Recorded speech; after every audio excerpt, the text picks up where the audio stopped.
Well, hey there, everyone. Dom Tibbetts alongside 7 Sports Director Matt Bove here inside the field house at One Bills Drive, not even 24 hours later after Yep. the heartbreaking loss by the Buffalo Bills in the AFC Divisional Round. No, you didn't flash back to 2023. The year is 2024. Yep. You are here. We are present.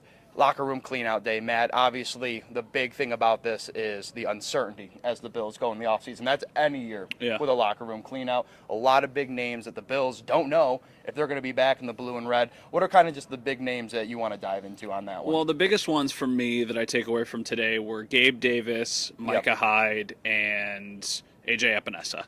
Now, Micah Hyde, AJ Epinesa, Gabe Davis, all on expiring contracts. They all kind of said the same thing, with Micah Hyde's being a little bit different. So Gabe Davis said he plans on hitting free agency. He's keeping the door open to come back. He'll have those conversations in a few months. AJ Epinesa said the Bills gave him his first chance in the league and every other team passed up on him, and he values that, and he once again would also like to be back, but he wants to see kind of what else is out there. He wants to talk with his agent, kind of play everything by ear. Micah Hyde says he's going to sit back, reflect on things, have conversations, and then figure out what happens next. This is just me speculating. This is just my opinion. I almost wonder if Micah Hyde either comes back or retires. Like, it feels like that's kind of what could happen. I mean, if there's another team that's out there that's going to give him some money, there's also guys like Leonard Floyd who in the locker room said, I'm going to go where the money is. Yeah. He's like, I want to stay in Buffalo. I would rather be here because I think this is a contender. But I would like to have stability. I would like to get a long-term contract. I want to go where the money is. At least he was truthful. I respect the heck out of it, quite frankly. Like, this is for him. He's won already. Like, he's got a Super Bowl. Yep. So at his point in his career, go get paid. Go get paid wherever you're going to get paid. I'm sure the Bills would probably want to get him back. But, yeah, there's a lot of uncertainty. But I also don't necessarily think that's a bad thing. No, because the point you've been making, I know you asked this to a lot of the guys we talked to today, was, and you even touched on this last night when we talked, sometimes with the continuity being so strong that it's felt like with a few minor tweaks here and there throughout the last 4 or 5 seasons with the Bills, maybe this fresh change really is what this organization needs, because clearly what has been going on here isn't working. Well, I also think that this is a very layered conversation because a lot of people are going to listen to this and they're going to say, well, change at the top, change with Sean McDermott. We're not going to spend time talking about something that I really do not think is going to happen, or we're not going to spend a lot of time talking about it. The conversation is totally warranted. Is he the guy who can get you over the hump and get you to a Super Bowl?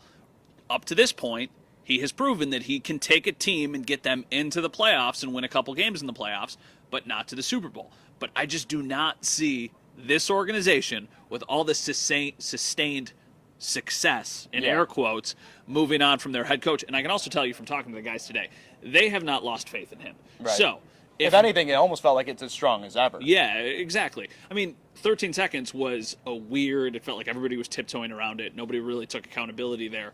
This felt different. It felt like everybody we talked to today was very clearly like, Sean is the guy. Sean is the guy we believe that can get us to where we're trying to go. So, all that being said, if there's not going to be change at coach, then there's going to be changes with all the different players. Josh Allen said it about an hour ago from when we were recording this video, that he's expecting there's going to be a lot of changes. He doesn't know that, but he's expecting. They're up against they're over the cap right now. Yeah. Which is whatever. Like, you're over the cap until you're not over the cap. I think a lot of us would generally feel confident about Bean's ability to get rid of solve the cap issues, still be able to bring in some guys who can, pick and plug in spots where they need it, go attack the draft. That's the one thing that I'm conversating with. We were talking to guys. The cap space was one thing that I don't think a lot of people are going to feel concerned about, and I think you would ask 95% of us who cover this team probably feel the same way. Yeah, it's something, because you always are kicking it down further down the road. Eventually, you need to try and get yourself out of cap trouble. To me, I think this is one of those things where you're going to let a lot of guys walk, and you're going to bring them in with other probably replacement-level players, and your depth might not be as strong, but it's also all the guys who are coming back. You're going to have the entire offensive line back. Yeah. Mitch Moore said today he's got 1 year left on his contract. If they'll have him, he will be back. So you've got the entire offensive line coming back. You've got Josh Allen coming back. Right now, it certainly looks like you would have Stephon Diggs coming back. You'd have Dalton Kincaid. You'd have Dawson Knox coming back. I think that wide receiver is far and away their top priority in the offseason, whether that's the draft, whether that's free agency, whatever it is. Then on defense, you've got Ed Oliver. Like, most of your studs are coming back. You're going to need to sign defensive linemen. They don't have, anybody coming back on the defensive line. Right. You've got Ed Oliver coming back. My guess is they bring Daquan Jones back, and I don't think it's going to cost them a ton of money. You've got Terrell Bernard. You've got Matt Milano. You've got Russ Sewell-Douglas. You've still got Jordan Poyer under contract. So, like, there are enough guys that it's not like you need to overhaul your entire team. You are finding a couple different pieces that help put you over the edge. You need better guys at edge. You need somebody who can play a more consistent role than we saw from the safeties. You need somebody, I mean, there were so many injuries in this game. Like, the players we saw out on the field against the Chiefs were a skeleton crew of what they have when they're fully healthy. Tyler Medikevich took a snap at Mike linebacker. Yeah. You know, like that's the thing. That really did happen because of the circumstance too. I think defensively, the one area that you obviously have to address, whether again that's off season or this draft too, is even if you get Hyde to come back on say a 1-year deal, Poe's in his last year of his deal, Rapp gets healthy, whatever you may do with him, you got to build the future at that position. I think that's the most glaring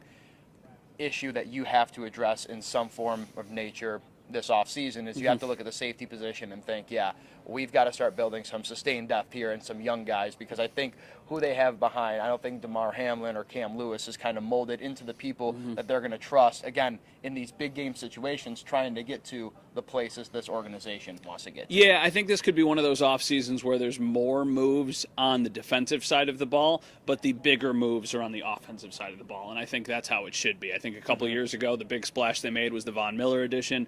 I don't think we're going to see any level of splash like that, but I don't think it's out of the realm of possibility that they try and go get one of those big fish free agent veteran wide receivers, a Mike Evans, a DeAndre Hopkins. Like, they're not going to be in the T. Higgins sweepstakes because that money's going to be ridiculous. They're probably going to get priced out of Gabe Davis. If he comes back on a team-friendly deal, I think they would be very open to that, but I think they're probably trying to pay Gabe as a wide receiver 3, not as a wide receiver 2, which I'm sure is what he's trying to get paid. Because wide receiver 2s in this league can make like $15 million, and there's no way the Bills can do that. For sure. So, yeah, I think there's going to probably be more moves that happen on the defensive side of the ball, just because there's a lot of bodies that they need to fill there, but offensively, those are going to be the notable things. Those you need to get you need to get playmakers, and that was more evident last night. So evident. Couldn't be more clear. Yeah. So, and I guess kind of looking ahead too, just a couple more things to wrap up on. Another thing that was talked about today too, specifically with Josh Allen, was the possibility of Joe Brady taking the interim tag off of his offensive coordinator thing.